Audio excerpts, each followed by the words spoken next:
Hello out there, it's another Wednesday evening and time for the news with the Extra Torch.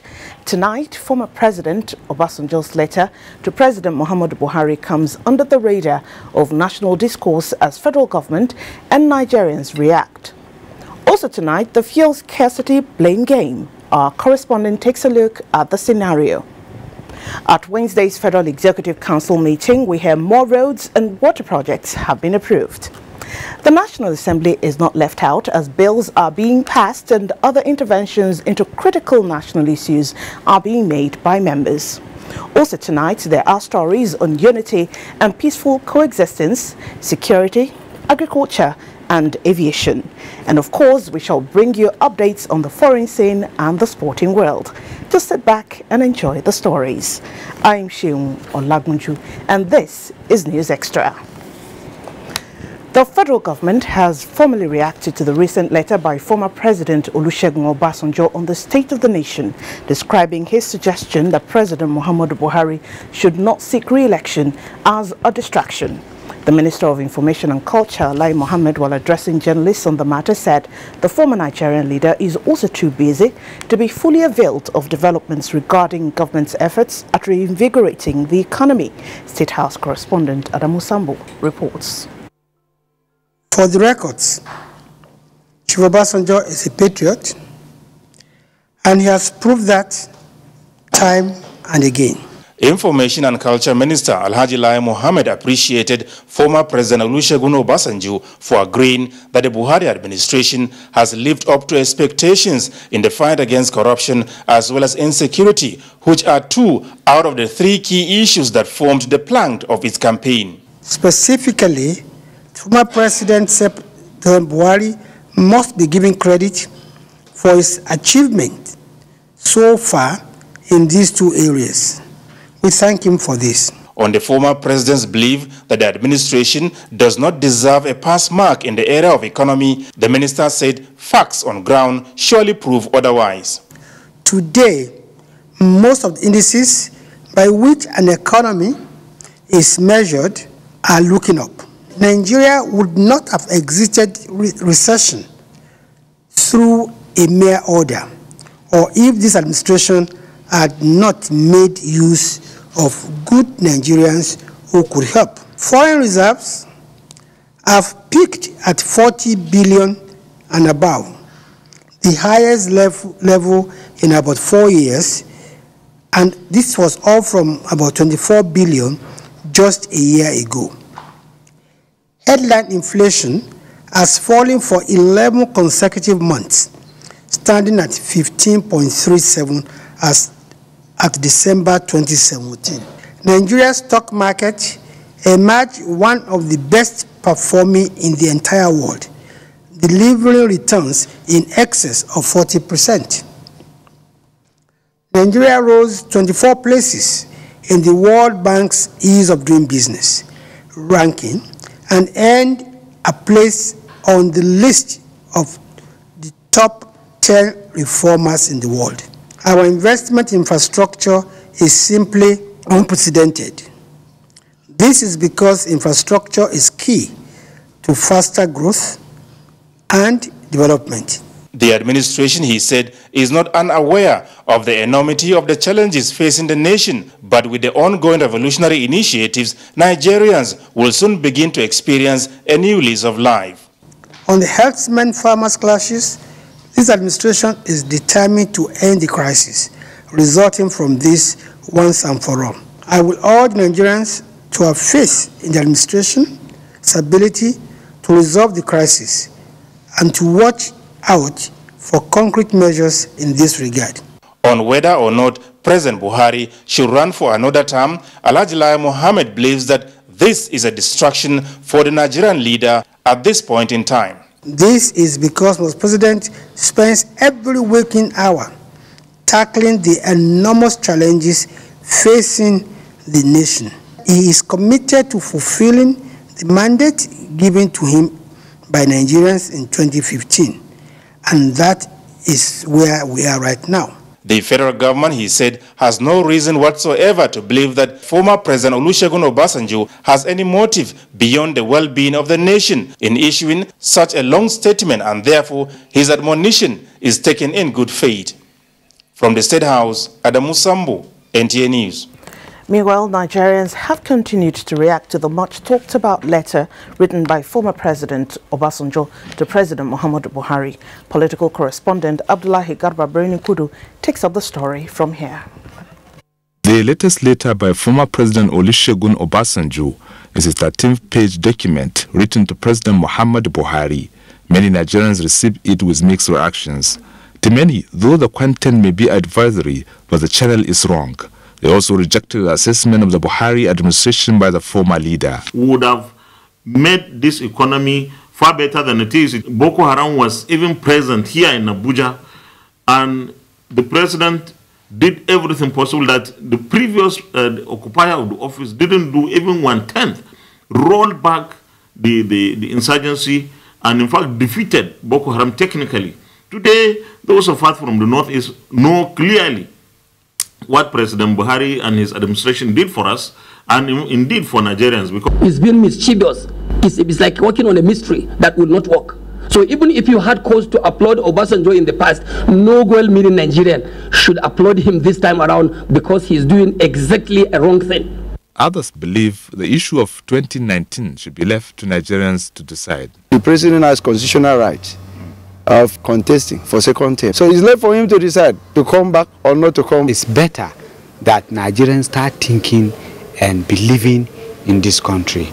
It's better that we as Nigerians believe that no country in this world will solve our problem for us. No individual that is not a citizen of Nigeria that will solve our problem. In 2019, people will be much happier and they will vote for him en masse like they did in 2015. And coalition for Nigeria would be needless. There will be no need for any coalition. What we have already is a coalition for Nigeria. Not only APC voted for President Buhari, so many people who had no political parties and even people in PDP voted for President Buhari. So the coalition for Nigeria is what brought President Buhari into office, and that coalition will remain. Well, that's democracy for you. The letter written by former President Obasanjo is now subject of debate among Nigerians. But the word of caution is for Nigerians not to use it to malign our leaders. In Abuja, Abdullahi Garba Birnin-Kudu, NTA News. Still on the letter, the All Progressives Congress APC has disagreed with the statement of former President Olusegun Obasanjo on his assessment of the government and the party. A statement signed by the National Publicity Secretary of the APC, Malam Bolaji Abdullahi, describes former President Obasanjo as a father of the nation who would feel obliged to intervene if certain things are not being done in a particular way. But the party believes such interventions should be for the sole purpose of improving the system and encouraging the relevant institutions to work harder in improving certain situations. The statement added that the party acknowledges some challenges as a new political party, believing that the All Progressives Congress APC remains the best option at this time for all Nigerians who are genuinely committed to the progress and development of the country. The statement also notes that Nigeria, with over 60 political parties, her people have the right to support any party, and as a multi-party democracy, the country has made progress since 1999, with former President Obasanjo himself being a major contributor. APC therefore calls on all its supporters across the country to remain strong and steadfast in these challenging times, expressing confidence that the brighter future is assured for the party and the country. And away from that letter now to other pressing issues, I'm sure most Nigerians have come to the stage where they don't know who to blame any longer for the seeming intractable fuel problems of the country.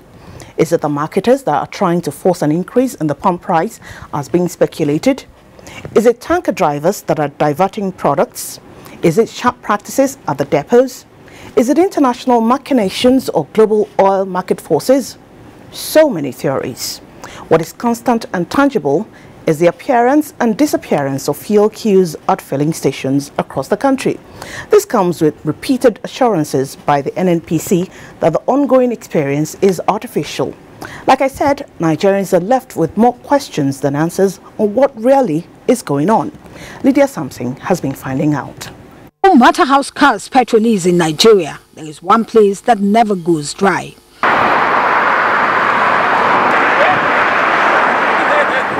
Welcome to the world of black market, where these young Nigerians scout for daily bread.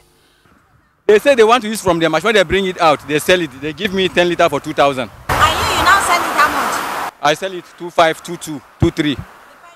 As most petroleum products are transported by road through tankers, bad roads, alleged harassment by security agencies, and breakdown in the process of conveying product are some of the difficulties tanker drivers say they face. What we are carrying is highly inflammable products that need a very good, you have to take care of your truck. Get an upward road. Yes, sir. Some tankers spend 2 weeks in the bush because it's not a smaller truck that you can make U-turn. There are also allegations and counter-allegations of product diversions.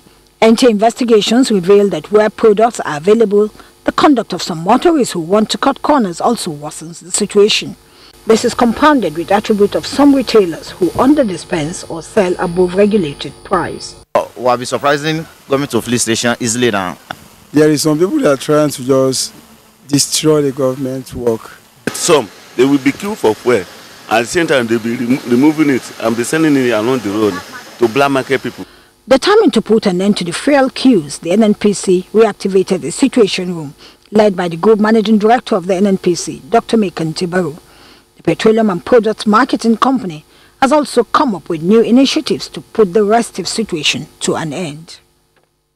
On average, we get about 1 or 2 ships every day. Now, if you are consuming less than 35 million liters, assuming with the smuggling and hoarding, we've jacked that up to say there's 45 to 50 million liters.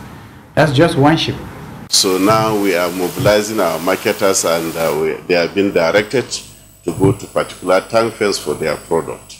And I believe in near future, there wouldn't be any queue again. Key players in the downstream sector are appealing to motorists and other consumers of petrol to report any infraction by marketers or NNPC retail outlets for speedy action.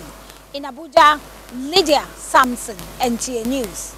To the FEC meeting now, the Federal Executive Council has approved over 14.5 billion naira for the completion of the abandoned Gari irrigation production in Kano and Jigawa states. 10.5 billion naira is also expended on the construction of a critical road infrastructure linking Yobe and Jigawa states. These, among others, were the highlights of major decisions taken at the council's meeting this Wednesday. State House correspondent Adamu Sambo has the details.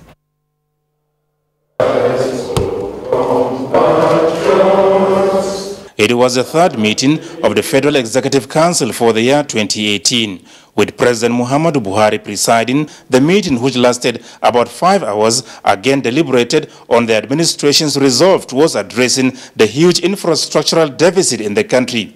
A memo from the Ministry of Water Resources on the completion of Gari irrigation project started in the year 2000 and abandoned at 50% level of execution was therefore considered and approved. Our efforts under this administration is to complete most of the ongoing projects that we've inherited. This project is among the 116 large-scale projects that was ranked among the top priority projects because it has the capacity to increase the hectareage, irrigation hectareage in the country by more than 2,000 hectares. Also approved by the council is the construction of Hadejia, Nguru, Gashua and Bayamari Road to link Jigawa and Yobe states. The road is 63 kilometers in all. It's an old road. I think the road is constructed around 70s and it has collapsed totally because for the journey of 30 kilometers on that road, I was on the road on Saturday. I nearly spent almost 4 hours on the road. Aside the approvals, the council members were briefed by the Ministers of Agriculture and Rural Development as well as that of Health on the implementation of the various proposals approved so far for their ministries. Most of the council approvals given to us between 2016 and now had to do mainly with pest control, where during the harvest seasons we have attacks of quillia beds and locusts coming in from Niger Republic in the 11 frontline states. We use aircraft to fly over the farms, spraying chemicals to prevent the locusts from eating up the crops. And if we hadn't done so, some of the progress we have achieved in the last 2 years in grain production, especially rice and sorghum and millet and maize, would have been totally compromised. With respect to the implementation of the National Strategic Development Plan, we've gone about 90% of the way. We've done the initial review of the policy plan. We've worked at the state level. We brought stakeholders together. And hopefully, we should have a finalized National Strategic Development Plan, which will also include cost. Particularly, an important question will be, what will it take or cost to revamp the health sector in Nigeria? More ministers are expected to present their report sheets on what they have been able to achieve so far in the coming weeks. From the State House, Adamu Sambu, NTA News. Now to another important meeting. Every month, this meeting holds and we hear the amount of revenue shared among the 3 tiers of government. For government workers in some states, I dare say most states, these figures are only music to their ears as they are yet to feel it in their pockets for months on end. Another meeting has taken place and a total of over 655.177 billion naira has been shared for the month of December 2017. Vivian Idepefo tells us who got what at the Federation Accounts Allocation Committee meeting. At the close of the monthly Federation Accounts Allocation meeting Tuesday, the Minister of Finance, Kemi Adeosun, noted that there were marginal increases in revenues from the petroleum profit tax and value-added tax, while import duty and oil royalty recorded decreases. She explained that the distributable revenue amount was 45.2 billion naira higher than that of November 2017. I think year on year we're seeing an improvement in our non-oil tax collection, and we're going to continue to focus on that going forward. A breakdown of the figures show that the federal government got the highest share of 278 billion naira, followed by state governments with 175 billion naira, while local governments went with 132 billion naira.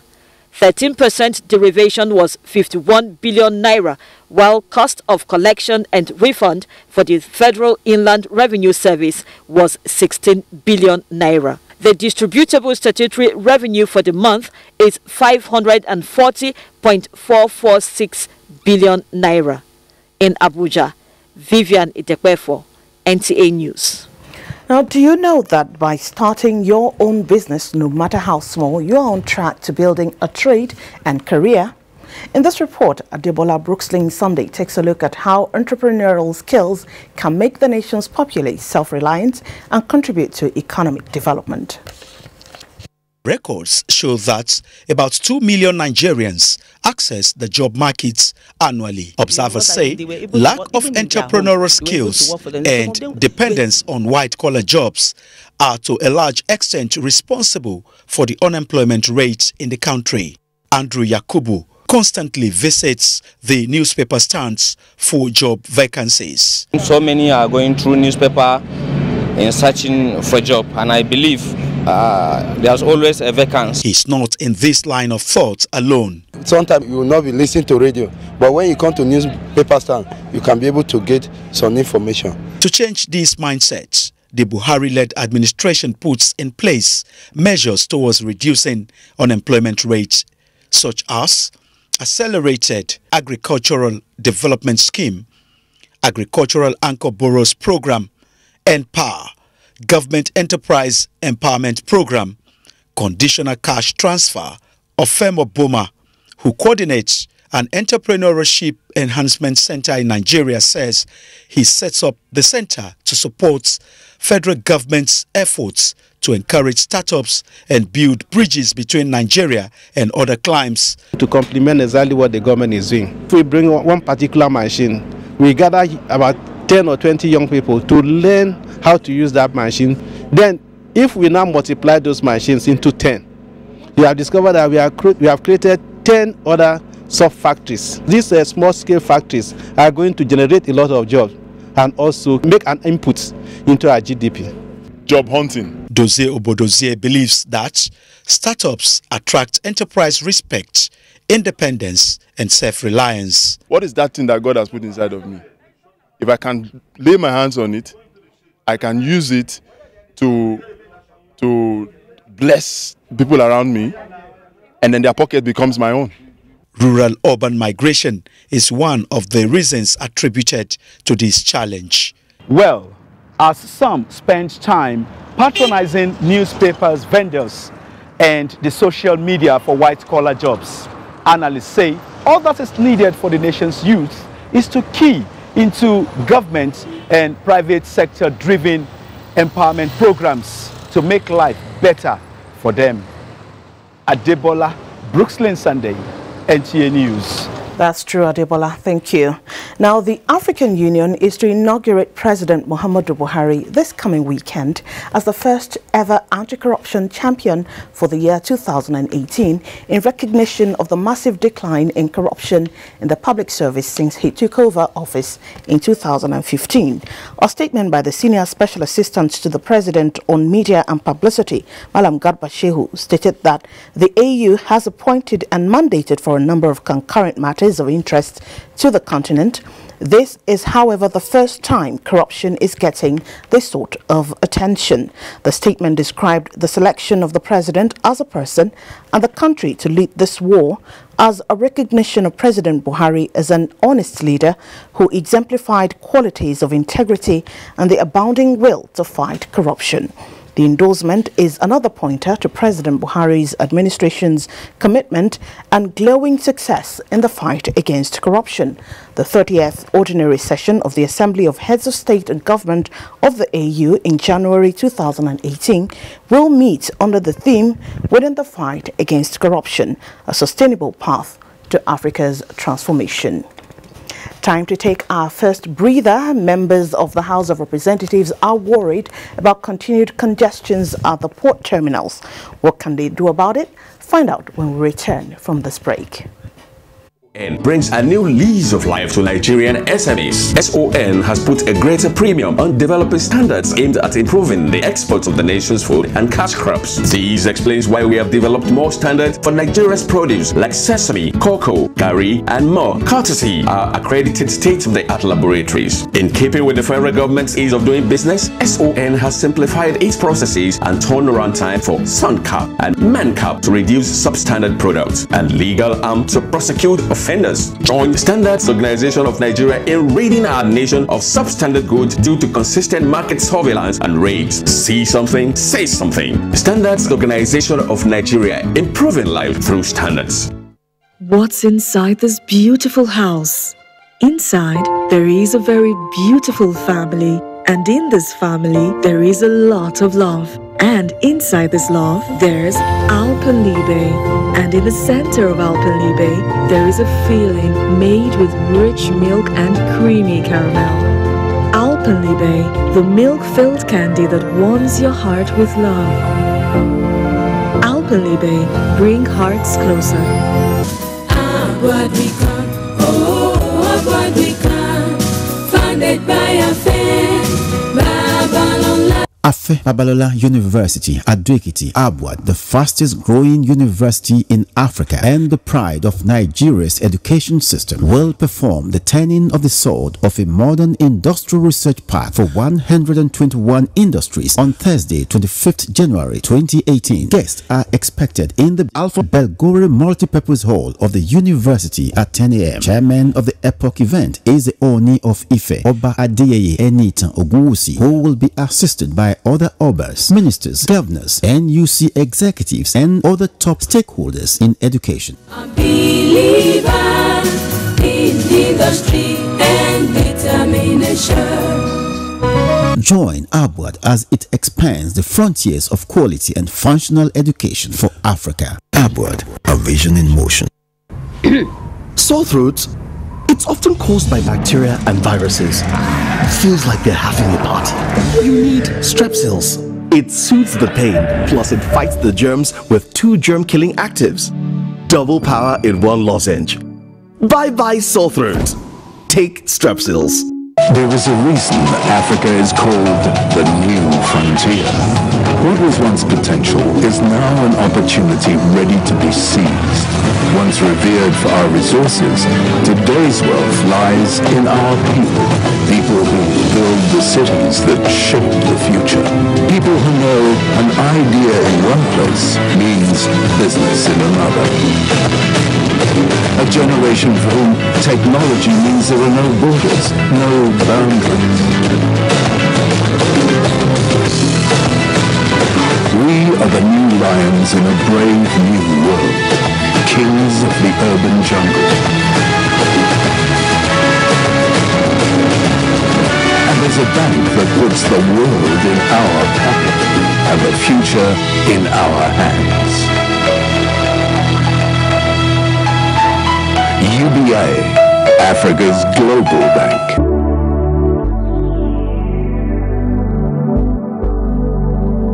Do you know that the Nigerian police now operates in the best international practices of policing?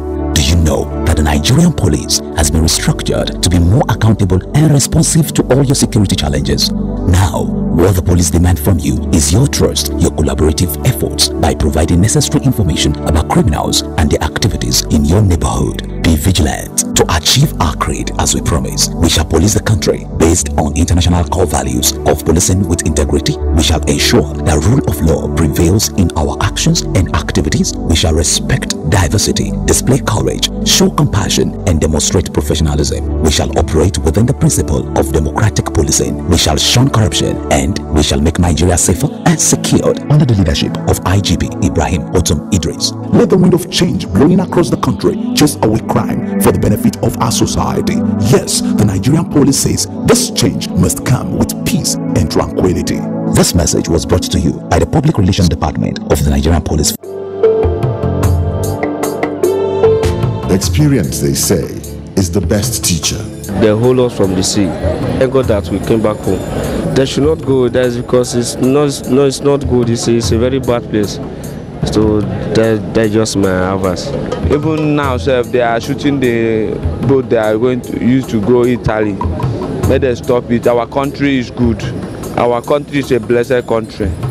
Now I know our country is a blessed country. I know before I for not travel from Nigeria to Libya. I know how much I spent. Let these personal experiences serve as a lesson to all who would repeat their mistakes. A word is enough for the wise. This is a public service announcement brought to you by NTA. Thank you for staying with us on the News Extra as we begin this segment from the National Assembly. It is generally accepted fact that when a sufficiently serious crime has been committed by an individual or individuals, a commensurate period of imprisonment is the inevitable consequence. However, what becomes of an ex-convict when he or she has served their time? Are they just released back into the society and forgotten about, as it is in many instances, which leaves many entering a vicious cycle of crime? To address this anomaly, the Senate has passed for second reading a bill for an act to establish the Correction, Reformation and Reintegration Center to provide support services for prisons. National Assembly correspondent Dennis Adegunloye has more. The bill aims to enhance monitoring, rehabilitation and successful reintegration into society of ex-offenders, especially youths. This bill seeks to bring the Nigerian prison system and administration in line with the objectives of the United Nations standard minimum rules for the treatment of prisoners. If we save a prisoner who is a first offender we may be protecting lots of lives and property. Also passing second reading was a bill for an act to provide for the amendments of the National Institute of Sports Act of 2004 to provide for the decentralization of the institute. Sports is a globally accepted activity that brings various peoples of the world together. We know that each time we engage ourselves like we are doing now with Chan in the sports competition, you see Nigerians, you don't remember whether you are from any part of the country. The discovery of talents in our localities will be made easier, and this will enhance the sporting activities in this country.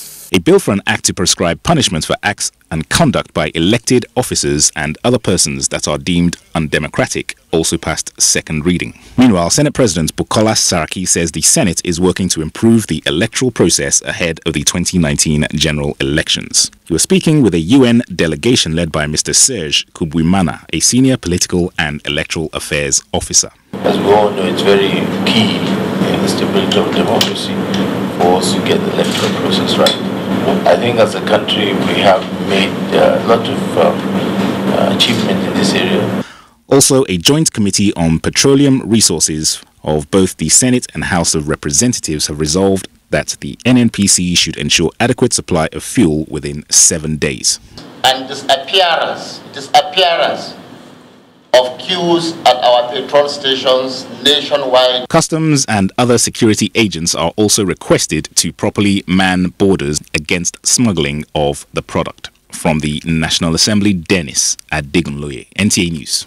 Staying with the National Assembly, when the Nigeria Customs Service took over the operations of the Ikorodu Light Terminal in 2008, it was expected that the terminal would have been made a major export gateway for Nigeria.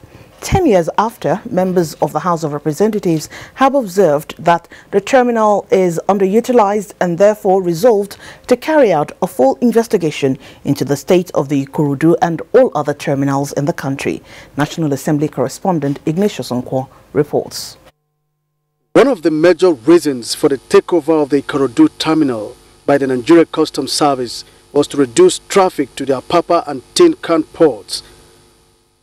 But members of the House of Representatives observed that the aim so far has not been achieved, as they resolved to investigate all terminals in Nigeria as moved by Representative Babajimi Benson from Lagos State. The facility has therefore continued to rot away owing to low patronage. We should know all the data on the design of the port itself. We're talking about utilization of an existing infrastructure, not building the infrastructure. Still on international trade, where the legislators urged the federal government to develop a policy framework for the implementation of a phased ban on the importation of fish within a period of 2 years, moved by Representative Wale Raji from Lagos State. Remains pivotal to the realization of the economic recovery and growth plan of the present administration. The Federal Ministry of Agriculture has already taken steps towards first ban of importation of fish. A bill for an act to amend the Oil and Gas Export Free Zone Authority Act was passed for third reading as members received the 2017 budget of the Niger Delta Development Commission from President Muhammadu Buhari. The House considered and approved 4 reports of its committees, which include the extension of the implementation of the 2017 budget of the Federal Capital Territory to 31st March 2018. Report of Conference Committee on Bankruptcy and Insolvency Bill, and the report on the conversion and re-registration of the Nigerian Stock Exchange market from company limited by guarantee to a public company limited by share. Members of the Somali Parliament were in the chamber to witness plenary session. The National Commission for Small Arms and Light Weapons Prohibition Bill was passed for first reading. This bill, sponsored by Speaker Yakubu Dogara, when passed for second reading, will be committed to public hearing for contributions from members of the public. From the National Assembly, Ignatius Nkwo, NTA News. Meanwhile, the National Assembly Service Commission has approved the appointment of Brigadier General Mohammed Sani Danwales as the new Sergeant at Arms of the National Assembly. A statement by the Executive Chairman of the Commission, Dr. Adamu Mohammed Fika, announced that the appointment is with effect from the 16th of January 2018 for 2 years in the first instance and renewable for another 2 years. The Sergeant-at-Arms is in charge of the entire security of the National Assembly. Brigadier General Mohammed Sani Danwalis from Kano State is a graduate of the Higher Defense and Strategic Studies course of the National Defense College and also holds 2 master's degrees in Geography and International Studies.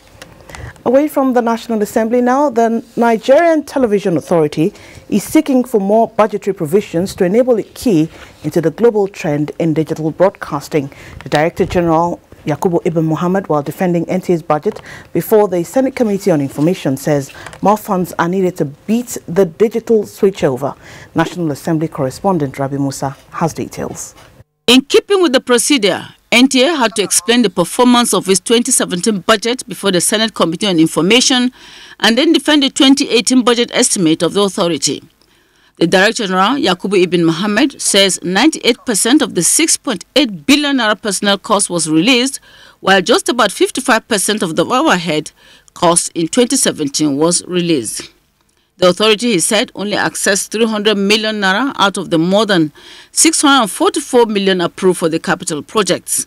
On the 2018 budget, the NTA DG informed the Senate Committee on Information that an estimate of more than 6.9 billion naira is made for the authority. Amount, he says, is inadequate. The digitization process, which has become a global obligation, since 2017, we wish to appeal for the release of more funds so that we can meet our obligation in this respect. And more funds, of course, are needed for us to upgrade and replace our obsolete equipment to ensure effective coverage of government activities, to promote national consciousness, and also for us to take our rightful place as a public broadcaster. Members of the Senate Committee on Information, while acknowledging the observation of the NTA, suggested that the authority should strive to generate more revenue to bridge the gap. So you have to be proactive by going through the procurement process, knowing that the Act will give you about 3 months span before you can complete the process. As a government, we have not given a enabling environment right enough for NTA to make the kind of returns that is desirous of the Nigerian people. You have the talent, you have the equipment. Really, if you want $250 million for equipment, then you should be generating $5 billion in revenue just from that department. What I'm trying to say is your programs department. 9 federal government-owned media agencies under the Ministry of Information are also defending their 2017 budget performance and 2018 estimates. Rabi Musa, NTA News. Now, through this season of celebrating NTA at 40, we have recalled fond memories and faces that have graced our screens these past 4 decades. As the NTA grew from an institution that started off in 1977 to its present spread of over 100 stations and specialized digital channels, one word remains constant among all who have journeyed through: fondness. Cecily Billy takes it up from here. Fondness is a word often used to describe an old, trusted friend whom you saw grow, and in that process helped you grow to achieve stature, fulfillment, and some stability in your role in society and the perception of it. It is with that same fondness that former staff of the NTA look back at the association and continued relationship with the institution. As a broadcast medium, it is perceived as a standard bearer. You know that NTA was set up at a critical time when Murtala Muhammad died. NTA was the only place where you could tune and see what was happening. Even when foreign media were saying things, Nigerians wanted their own people to tell us what was happening. If you didn't go to NTA as a broadcaster, then perhaps you need to go to NTA and be a good broadcaster.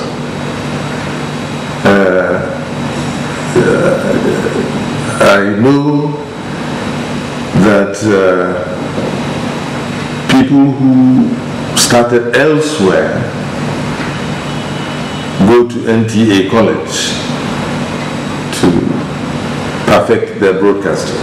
NTA International, NTA 24, NTA National, and a lot of all your newscasters are doing pretty well.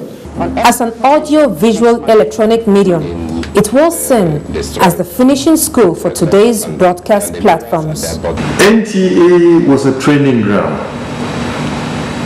for young broadcasters. Myself, along with other young broadcasters, started in Jos. Right. We didn't think of anything else. We just thought work, work, work. It was passion. I wasn't the only one. Almost 3, 4, 5 of the present management, Mohammed Labbo, Wale Kuka, Stephen Moses, even the DG, Yakubu Muhammad, every one of us had such traits, and we could do so many things. And you had bosses who would supervise you to the letter. As a television house, it is seen as an instrument of unity in a multicultural society. Then we used to say in the newsroom, if there's something, you say, NTA, please, mele. You say that, mele. And that kept the country going. NTA's continued relevance in the nation's media space, they believe, is even more vital today as a rallying voice in the quest for better understanding, tolerance, nationhood and development. In Abuja, Cecile Egbeli, NTA News. Very true, Cecile. Thank you. Now, the Independent National Electoral Commission has appealed to members of the public to disregard speculation on the social media that the ongoing voter registration exercise will end on the 31st of January. Rotimi Oluwagbemi, who visited some registration centers within the Lagos metropolis, reports that the commission is yet to come up with an official closing date.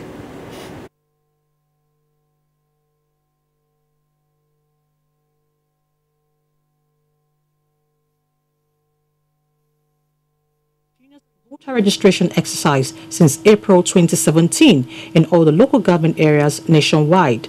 A visit to some registration centers in Yaba and Surulere local government areas of Lagos State revealed that people are willing to comply with the exercise. Some people are here for new registrations, some people are here for transfers, to be transferred to different centers. It's just one system that is working, the other system is down. It's quite hot in here, and the whole process is slow. We need more personnel, so that because all these things, people don't need to waste their time here because they want to register. But they didn't give us the date that it should come from the original. Efforts to speak with the Lagos State Resident Electoral Commissioner was abortive, as he was said to have gone on official duty. However, the chairman, Mainland Local Government, Lola Essien, spoke with NTA on the voter registration exercise in the area. We have informed our people. We have done a program where we call all the stakeholders, and we've talked to them, and all the other parties, I think they've also heard about it. They are now going to go to different wards to make sure that people register. Meanwhile, an INEC official who spoke off camera urged Nigerians within the age of 18 and above to come out and register, because without the permanent voter card, no voting. Apologize for the initial loss of audio in that report. Now, do you know that everyone is born to be great, but the paths they choose to tread to a greater extent determine their destiny? Drug abuse is one of the lifestyles that hinders life accomplishments. It is to address this that Northern Governors' Wives have donated a rehabilitation and skills acquisition center to Kogi State to help place back on track drug addicts. Adebola Brookstein Sunday tells us about the center. In recent times, investigations have shown that youths in the country have developed the habit of abusing drugs. The Kogi State Command of the NDLEA says between 2016 and 2017, it recorded a seizure of over 11 tons of various dangerous drugs worth millions of naira. As a result of this, the Kogi Women and Youth Advancement Foundation, a pet project of the wife of the governor, Rashida Bello, which has been creating awareness on drug abuse in the state, the Northern Governors' Wives Forum donated the center, which was inspected by the governor, supported by the wife of Bauchi State Governor, who represented the wife of the president, Aisha Buhari. The ravaging effect of drug abuse in the country, especially the northern region, informed the donation of the center by the forum. She is a strong advocate of the war against drug abuse, and she believes it's the panacea for securing the future of our youth and indeed the future of the whole society. We in Kogi State, we are going to tame our own and we shall rehabilitate them so that they will become useful to themselves, to their family, and to their society. We have drop-in center where we have counselors that we can be counseling them, and at the end of the day they can be counseled, then learn something and start life all over again. Urge the general public not to show stigma against drug users and to support the decriminalization of the drug-dependent persons. Break the silence, say no to drug abuse is one of the take-home messages. The inauguration of the rehabilitation center is expected to cater for all categories of people suffering from the effect of drug abuse. Adebola, Brooksland Sunday, NTA News. President Muhammadu Buhari has congratulated Ogun State Governor Ibikunle Amusun on his 60th birthday. A statement signed by the Special Advisor to the President on Media and Publicity, Femi Adesina, says the President described him as a visionary leader, legislator and administrator whose foray into public service continues to stimulate and inspire the younger generation on the value of patriotism and the beauty of selflessly living for the good of humanity. The statement adds that the President affirms that Amusun's courage and pace-setting strides in pushing for improved life for the underprivileged and unrelenting position on the unity and stability of Nigeria are legacies that posterity will continue to remember and celebrate. How safe is air travel? Join us after the break as correspondent looks at the 2017 records.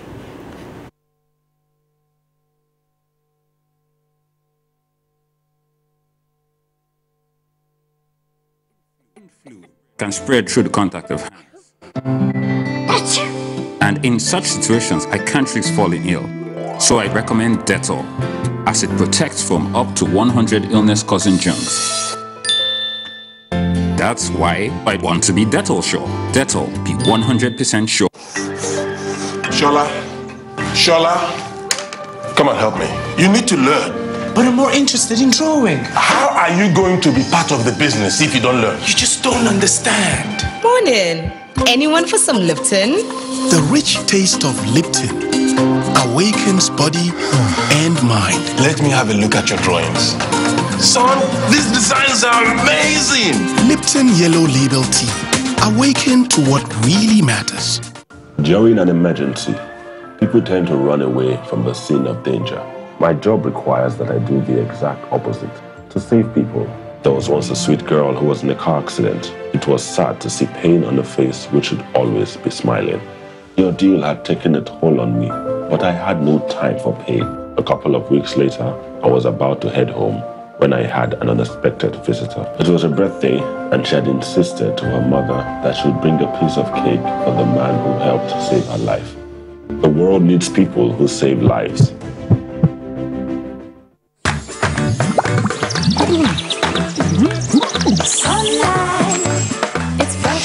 Not all washing powders are the same.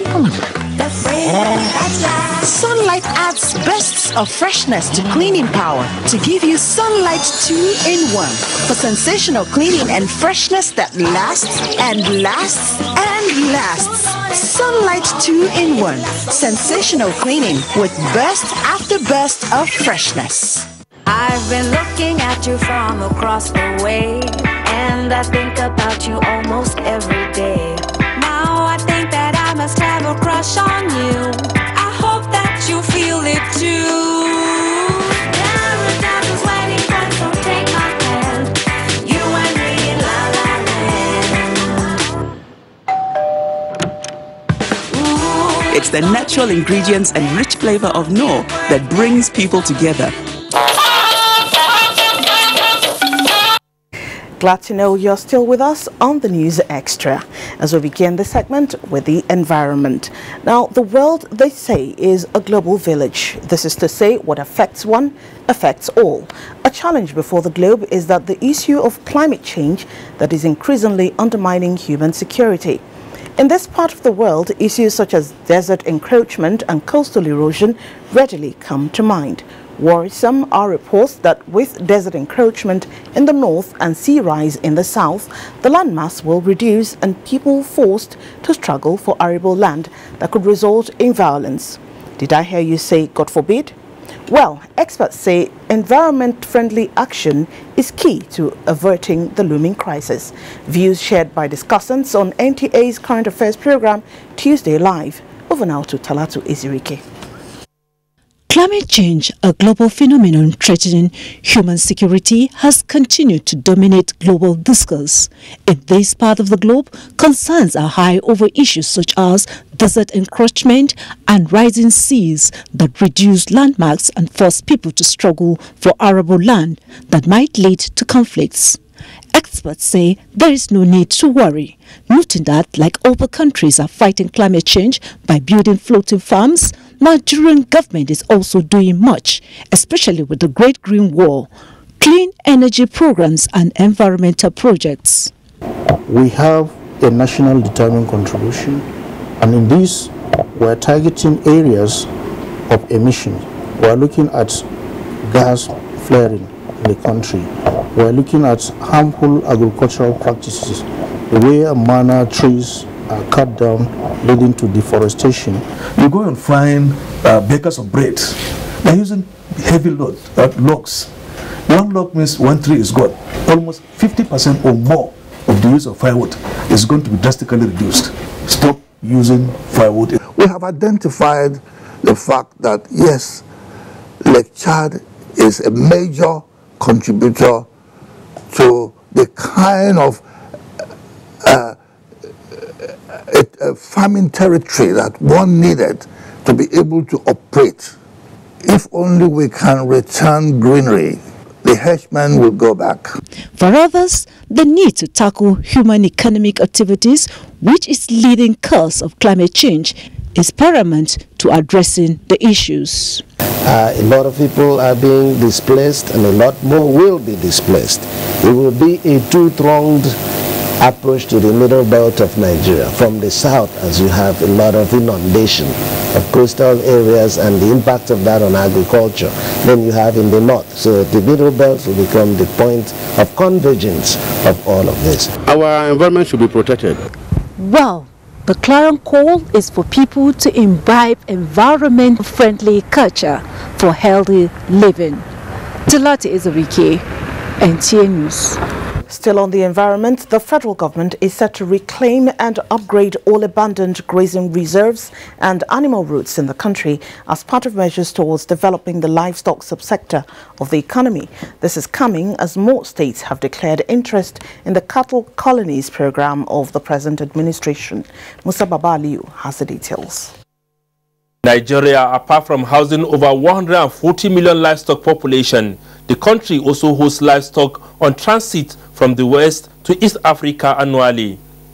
Though the Minister of Agriculture, Adu Ogbe, says Nigeria can't shut her door for the transhuman movement, but he emphasized that the ranching and cattle colonies will help in monitoring movement of herders across the country. I want to say clearly there was no attempt in the first place to seize anybody's land and colonize it, which is why we wrote to every governor. We wrote to ask, we have this problem, are you willing to find us land to do this? Some said, no, we don't have land. We respect their view. 13 states, according to the report presented to the minister, have pledged 5,000 hectares each for the establishment of ranches, while the government will upgrade her 141 gazetted grazing reserves. The committee proposed that 1,500 hectares should be reserved for pasture and grain production for animal feed, while 3,450 should be dedicated for direct livestock production. This will involve the formation and registration of livestock owners into productive alliance, cooperatives or clusters to facilitate access to land and support for ranching, taking into cognizance herd sizes and ranching locations. The herdsman is not educated enough for him even to understand his left from his right. The only thing he feels is that if you threaten a cow, you have threatened his livelihood and you have threatened him. The committee also recommended that a National Livestock Industry Transformation Fund should be created and funded with percentage duties and taxes derived from livestock and product imports. In Abuja, Musa Baba Aliyu, NTA News. The federal government-funded road rehabilitation of highways is in full gear across the country. Mary Domtour, who monitored the exercise along the Maraba Jama Riom Road in Plateau, reports that motorists are having smooth rides in and out of Jos. The first port of call was the Saminaka Jos Road, where the agency, through direct labor, embarked on vegetation control to open up the road, aimed at creating visibility for motorists, which before now was covered with shrubs, a likely hideout for hoodlums and robbery along the route. Federal Road Maintenance Engineer, Plateau State, Toluatope David, accompanied by his principal engineer, Mr. Martins Eze, then proceeded to Jos Gimi Road, where he explained that the agency has embarked on continuous maintenance on the road, which has outlived its lifespan, hence the need to make the road motorable. This is one of the major economic routes, and it's also a trans-Sahara route. We are working on this road now at Jos Saminaka. We also have a contractor that is working there to seal up all the potholes. We have a contractor also along Lantan Wase Road that is also doing some scarification and reinstating some of the failed surfaces. So it is a continuous exercise. The team also inspected a 1.3-kilometer road at Duchoji in Vom, Jos South Local Government Area, a constituency project executed by the agency. At Kuru Vom Nips Road, the agency had carried out scarification of failed sections, cutting and patching of potholes, and the silting of line drains. Some motorists commended FEMA for maintaining the roads, but however appealed to them to do more in some other parts of the state. Good government try, let them do from here to Abuja, so that the more accidents know they happen. We suffer for this road where we see where I see these people, I happy where I see them, then they walk this road. With the ongoing rehabilitation of these highways linking Jos and other neighboring states, it is hoped that the difficulties encountered by motorists will soon be eased off. In Jos, Mary Domtour, NTA News. Now, the Central Naval Command says between July 2017 and January this year, it has seized and destroyed more than 900,000 metric tons of illegally refined crude and destroyed about 712 illegal refining units in the Niger Delta region and environ. This was at the sent-forth parade for the former flag officer commanding Rear Admiral Abubakar Al-Hassan, who assumes duty at the Defense Headquarters Abuja as Director of Transformation. Defense correspondent Isaac Nkuma reports. Successes recorded in the period under review, the outgoing flag officer commanding attributed to sustained patrols at sea and within the backwaters, as well as conduct of exercises and operations. One of such is Operation Octopus Grip, which saw the rescue of a vessel, MT Interim, from pirates in November 2017. The maritime domain awareness capability that we have acquired recently and also improved on with the coming of the Falcom Eye has also ensured that we have a whole picture of the maritime environment to be able to detect, intercept, and interdict any hostile action. The command, Rear Admiral Al-Hassan noted, also employed strategies that gave rise to continuous engagement with communities in its area of responsibility to curtail criminalities, illegal activities and economic sabotage on the waterways, acknowledging the roles played by traditional rulers in ensuring cooperation of their communities. Isaac Nkuma, NTA News. The Nigerian Air Force has redeployed 3 air officers commanding and 14 other senior officers as part of routine exercise at ensuring operational efficiency and effectiveness. A statement by Director of Public Relations and Information, Air Vice Marshal Olatokunbo Adesonya, says the newly appointed AOCs are Air Vice Marshal Oladayo Amao, who is now AOC Tactical Air Command. Makurdi AVM Mohammed Idris has been moved to Air Training Command Kaduna. AVM Remigius Eke is now AOC Logistics Command Lagos. 7 Air Vice Marshals, 2 Air Commodores and 1 Group Captain were also redeployed. The postings take effect from January 29, 2018. Now, for those who still fear to travel by air, it is hoped that the 0 accident recorded among commercial airlines in 2017 across the globe would change their perception, as aviation is still regarded as the world leader in safety. Out of billions of passengers that traveled the world over in the year 2017, Nigeria recorded over 12 million passengers on over 188,000 flights with 0 accidents. How to sustain the milestone is what correspondent Emmanuel Anyimiro tries to find out from stakeholders. 2017 was referred to as the best aviation year, as commercial flights all over the world flew over 4 billion passengers on 38 million flights without a single fatality, which means there were more departures than at any other point in the history of aviation. Over the last 2 decades, aviation deaths around the world have been steadily falling. A report by Aviation Safety Network says the milestone of 0 accident does not include cargo jets, helicopters, and military crashes. The improvement in safety was therefore said to be due to the efforts of dedicated professionals upholding the best practices in aviation. What have professionals done well in Nigeria that must be sustained to continue 0 air accident? We've been able to certify 2 airports in 2017. First, we started with Lagos, which is the busiest, and Abuja was second, which is the second busiest airport in this country. And we are continuing as we speak.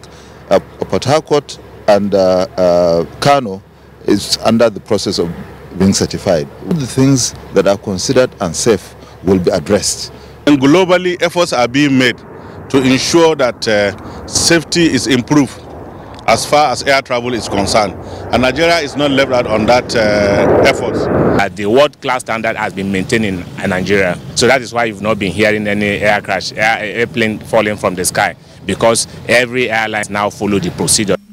The deadliest year of all time worldwide was in 1972, with 2,469 deaths in 55 accidents involving commercial flights, while the lowest was in 2016, with 17 accidents and 258 fatalities.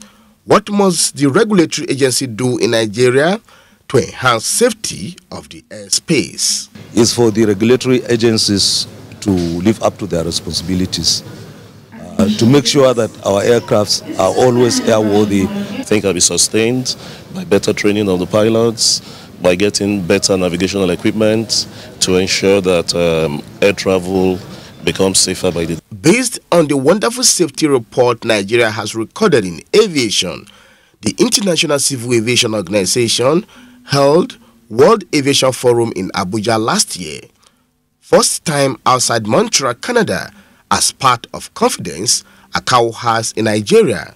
This means Nigeria is also meeting the ever-rising expectations of new technologies, trainings, and improved human performance in aviation. Emmanuel Anyimiro, NTA News. Emmanuel, that is such good news. And we're staying with the aviation sector. The federal government says the airport project under construction in Wasimi, Ewekoro local government area of Ogun State, is expected to be completed in 18 months. Director of Safety and Technical Policy, Ministry of Transportation, Aviation Sector, Captain Talba Alkali, gave the indication during an inspection tour of the project site with Governor of Ogun State, Ibikunle Amusun. Lekon Agbonde reports. Project is expected to bring a new lease of life to this community, as well as take socio-economic endeavors of government and people to the next level. Though the state is sacrificing about 16 villages to the project, but the gains therein weigh much more than the pains as government promised to settle them in due course. Captain Talba Al-Kali, who led the inspection team on behalf of Minister of Transportation, commended the current administration in the state for demonstrating great commitment to ensure timely completion of the project. And we've seen it, and then we've seen how actually the project is going on right now. We are impressed, and there had been this collaboration for a very long time, but then actually right now the present administration have started to actualize it. Governor Amosun expressed enthusiasm in welcoming the project, which he says is in line with the focus of his administration. So the idea is that we work around the clock to make sure that we deliver these airports. I've actually even promised Mr. President that he's going to come and say, when I'm saying bye-bye to the good people of Ogun State, we want him to come and commission this airport for us. So everybody's working around the clock to make sure it's happening. He says the state government will continue to give full support towards the success of the project. In Abeokuta, Lekon Agbonde, NTA News. And as we take another break, up ahead, Nigeria's unity and peaceful coexistence in focus. Please stay with us. Hate speech is not a joke. It incites genocide and crimes against humanity. Most of Africa's civil wars are caused by hate speech from one tribe against another. We don't want it here. The Nigerian government stands firm against hate speech.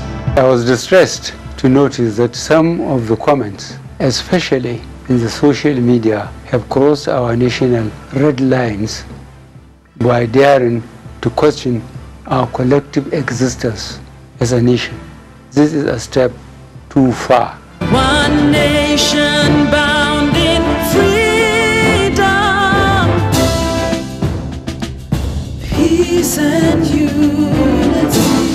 Nigeria, one nation, one people. This is a public service announcement brought to you by NTA. Who wants to answer? Mary? Mary has a toothache. Oh, I see. And who knows why? Because her tooth is too big. No, it might be a hole in her tooth called a cavity. That's why I brush twice a day using Colgate. Imagine this is your tooth and these are food acids that cause cavities. Colgate with calcium and fluoride helps prevent cavities for maximum cavity protection. And now available in a fresh new Icy Mint gel. Wow. Thank you so much for inspiring greatness in me, Alhaji. Alhaji? I am just rehearsing there. Rehearsing for what? A life-changing and inspiring meeting. With who? Alhaji Aliko Dangote. With the FGNI app and just 500 Naira, you stand a chance to meet one-on-one with Alhaji Aliko Dangote, Africa's richest man, and win cash prizes. As the Be Inspired meetings give Nigerians a chance to meet one-on-one with icons. To qualify for the draw, download FGNI app from Apple Store or Google Play Store. Go to the Be Inspired section and follow the instructions. Cost of travel and accommodation of all winners within Nigeria will be borne by the organizers. Terms and conditions apply. Proudly supported by the Federal Ministry of Information and Culture. The time has come for Nigeria to take her rightful place in world sports with the first national grassroots sports festival to discover and prepare sport talent and develop future world champions for Nigeria. The festival date is 3rd to 10th March 2018. Venue is the National Stadium, Abuja, packages A and B. This is the opportunity for you to promote your brand through the festival. For broadcast sponsorship, which include live broadcasts, highlight shows, and TV fans show, contact the Chairman, Chief Coordinator, Angelo Peter I. Elosia, or Nick Onishi. Organizers, Grassroots International Sports Academy and LOP Worldwide Television. Endorsed by the Federal Ministry of Youth and Sports Development. Broadcast partner, NTA. It's still News Extra on the NTA, and we're glad you're still staying with us. Nigeria, a multi-ethnic and multi-religious nation, has been a force to reckon with, especially in the 60s and 70s. The strength of her diversity and cherished values promoted peaceful coexistence for overall growth. Recent developments of intolerance and violence are not only alien to the country, but also raise concern to all. Talatu Ezirike searches for the way out to restore the good old days. Religion serves as an instrument for social harmony in many civilized societies. Like all societies, Nigerian communities have beliefs and faiths.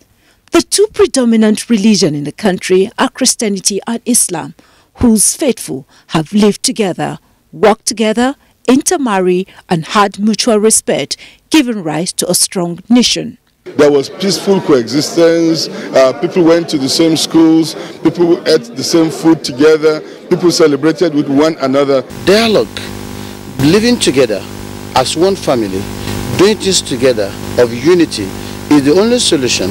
Analysts observe that over time, challenges occasioned by ignorance, illiteracy, and extremism, believed to be externally motivated, have resulted into insecurity that threatens national unity and cohesion. Religion was not a problem. We have to talk and talk and talk, because it is by talking that you influence attitudes. Interestingly, there are concerted efforts to right these wrongs. The Nigerian Interreligious Council (NAREC), founded in the year 2000, is geared towards fostering religious harmony for peace and tranquility to reign. A practical pointer of interfaith unity is this building in Abuja, owned by the National Hajj Commission, but shared part of it with the National Christian Pilgrims Commission before it moved to its permanent site. The both religions have common features. That features brings in unity. Other steps aimed at strengthening interfaith unity in the country include the recent second Kano Interfaith Conference, where the Christian community bestowed an award on the governor. We are always campaigning against extremism, whether in Islam or in Christianity. The clarion call is for right actions in building a vibrant nation. And like the progressives will say, the time is now to consolidate on the gains of the numerous efforts to take Nigeria to the promised land. Talatu Ezirike, NTA News. Still on peaceful coexistence, Kano, the commercial nerve center of the north, has continued to attract people from all parts of the country who trip out to engage in one productive venture or the other, thereby enhancing national unity and integration. One ethnic group that has not only found Kano comfortable for business, but has also turned it to home are the Igbos, who for decades have lived and done business in the ancient city. Mansour Aliu Hassan reports. History traces the coming of Igbos to Kano en masse for commercial reasons to the early 1920s. Their growing number, industry and peaceful nature made the then Emir of Kano to allocate a large area known as Sabangari for them to fully settle down and integrate. Today, there are estimated more than 3 million Igbos in Kano State. Kenneth Eze came to Kano as a teenager and has never been out of the ancient city in more than a month since arrival more than 30 years ago. Since then up to now, I'm still doing my business in Kano here. Kenneth Eze is one of the dealers in vehicle spare parts and maintenance in the city, which employs about 50 youth, most of whom are Hausas and other ethnics. Eze is a very trustworthy person. He considers us as his brothers and business associates. We spent close to 20 years together, and he has not shown any sign of discrimination. He's a peace-loving man. Like other Igbos in Kano, Eze sees the city as his home, his life and his future. We should stay, love one another, do our business together, so that we should live in peace. If we live in peace, there will be no problem. The Eze Ndibo of Kano, Chief Boniface Ibukwe, who collaborated Chief Eze's opinion, says what Nigeria wants now more than ever before is peace, unity and tranquility. So we are living in peace in Kano because, one, we are salvaging Kano together. We are not seeing ourselves as non-indigenous, because recently we had meeting with the governor, and we had what we call Non-Indigenous Leaders Association, and that has been changed to Ethnic Traditional Council. As we are part of this state. For instance, all my investments are here, and anything that will make Kano great, I will do it as a Nigerian. So I believe in one Nigeria. This such acceptance thus has continued to encourage the likes of Kenneth Eze and other millions of people from other places to Kano, the center of commerce. Mansur Aliyu Hassan, NTA News. That we have just come out of recession and that things are still a bit hard are not in contention. But for people of Ebonyi, things are looking bright as food prices are going down. Now, why are food prices going down? Because of improved crop yields. And what prompted this bumper harvest? Chika Okorie says experts put it all on government's determination to diversify the economy through agricultural policies and programs and the commitment of farmers to increase their yields. Chika, tell us more. Apart from timely distribution of inputs and implements such as disease-resistant crop varieties, fertilizer, herbicides and tractors by government at all levels, agriculture also became the option for many to help improve their socio-economic well-being. Take for example in Ebonyi State, the incentives attached to agriculture by way of policies introduced by Governor David Umahi-led administration, especially on rice production, accounts for the 35,000 metric tons produced in 2017 alone, translating to about 6 billion naira increase into the state's economy. We are very pleased with what we are seeing in terms of harvest that is coming out from Ebonyi State. The truth is that we've never had it so good, and we are happy to report an average of close to 5 metric tons per hectare. That our farmers are recording. The federal government and the state government are becoming more serious about. They are no longer paying lip services to the agriculture sector. They know that the economy of this country has to be diversified, and the agricultural sector holds the highest potential. Stakeholders believe that with a global fall in the price of oil, the need for synergy to revitalize the sector becomes imperative. Our farmers is highly committed. If the state governors can do like our governor Devon Zimani. We plant food last year well, and our crops grew more than before.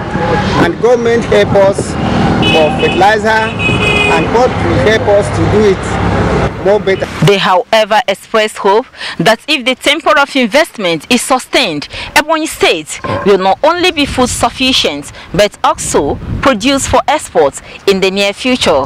In Abakaliki, Chika Okorie, NTA News. 11 indigents of Osun State recently evacuated from Libya by the federal government have arrived Osogbo. Various agencies of government are now embarking on their profiling and rehabilitation. Adeni Taiwo brings us up to date on the scenario. This has been the temporary residence of returnees from Libya who are of Osun State origin, pending the time that they are moved to a permanent center for rehabilitation, courtesy of the Osun State government. My interaction with them shows that their tale is that of regret and a mixture of thanksgiving to God for another shot at life. Meet 28-year-old Adegboyega Mujibat, who hails from Ede. She left the shores of Nigeria in 2015 as a trained fashion designer and embarked on a daring trip through the desert for Libya, where a supposed future of greener pastures awaited her. They told me that I will be doing my work in Libya, fashion designer, but as I get there, I met myself in housemaids working. The regret and sense of loss in her story is a common trend in the tales of Oladipo Maruf, who dropped out of school to go to Europe in 2016, and Iyabode Oyelaki, who left in 2014 for Tripoli. They want to push me to Europe, so I was in the camp when they come and calabush, they call it calabush, they come and kidnap us to a detention camp. Sometimes they catch me, no be better place, then keep me in a toilet, so you no good, then use pipe, beat me small, then beat my husband, so before they collect the money. Grateful to be back home and safe, they are eager to share the lessons of their unprofitable adventure. do small something, say you know, say if you do, it go make you get better for your life. He better pass me enter road. He better pass me go Libya. Efforts to offer the returnees a new lease of life are already in top gear as agencies of Osun State government, in partnership with the National Agency for the Prohibition of Trafficking in Persons, NAPTIP, are working around the clock to rehabilitate them. While one of the returnees is undergoing medical treatment for trauma, the rest have undergone medical screening and counseling. A kind of collaboration with NAPTIP to look for NGOs that may want to empower them. We want to ensure that at the end of the day, the victims are properly counseled. Like some of them now that are in schools, we need to ensure that they go back to school. Meanwhile, parents of some of the returnees have been visiting their temporary camp, hoping to be reunited with their ward son. In Osogbo, Adeni Itaiwo, NTA News. Hope we're still together. Just one more break and then we'll bring you some foreign news, sports update and Thursday's weather prospects. Stay with us. With gratitude to God for a meritorious and selfless life, the federal government of Nigeria announces the passing on to glory of Dr. Alex Ifeanyichukwu Ekweme, GCON, former Vice President, Federal Republic of Nigeria, 1979 to 1983. The sad event occurred on 19th November 2017 in a London hospital. He was aged 85. In recognition of his immense contributions to the socio-economic and political development of our dear country, Nigeria, the late Dr. Ekweme will be accorded a state burial befitting of his status. Details of funeral program are as follows. Sunday 28th January 2018, 6 p.m. service of songs and evening of tributes. Venue, International Conference Center, Abuja. Monday 29th January 2018, 12 noon, parade of honor. Venue, Presidential Wing, Nnamdi Azikiwe International Airport, Abuja. Tuesday, 30th January 2018, 4 p.m. Service of songs. Venue, Cathedral Church of the Good Shepherd, Independence Layout, Enugu. Wednesday, 31st January 2018, 10 a.m. Southeast Zone Commendation Ceremony. Venue, Opara Square, Enugu. Thursday, 1st February 2018, 12 p.m. Anambra State Commendation Ceremony. Venue, Ekweme Square, Awka. 4 p.m. Depart for Oko by motorcade. 5 p.m. Service of songs. Friday, 2nd February 2018, 8 a.m. Lying in State. Venue, Ekweme Compound, Oko.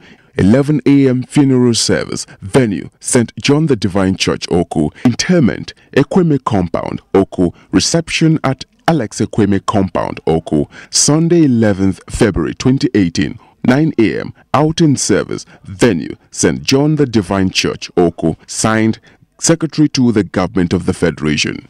This world is not my home. With gratitude to the will of God, we announce the passing away of Emmanuel Olatunji Adesoye, the Ashiwaju of Ofa. Burial arrangement is as follows. Thursday, 25th January 2018, lying in state at Olorun Kushe House, number 1 Igbona Road, Ofa, Kwara State.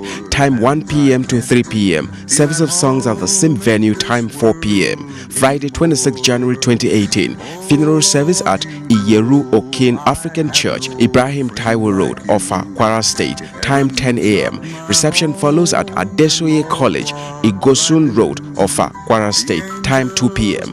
He is survived by 7 children, 6 grandchildren and 3 siblings. Announcer Alhaji Najim Yassim, President of a Descendant Union.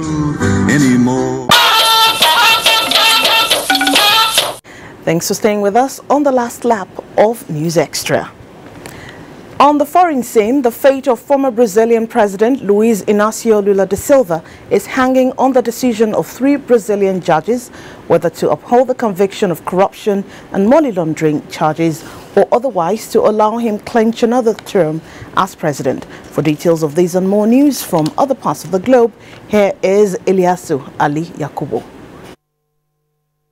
3 judges in Brazil will soon decide whether to uphold a prison term given to the former president Luiz Lula da Silva. The ruling could prove vital to Brazil's political future. Despite being convicted of corruption and money laundering in July 2017, Lula is hoping to win another term as president at elections on 7 October 2018. A family denied the allegations against him, which he said are designed to stop him from running for office again. Zimbabwe's new president, Emmerson Mnangagwa, has said that his party will accept defeat should ZANU-PF lose the elections later this year.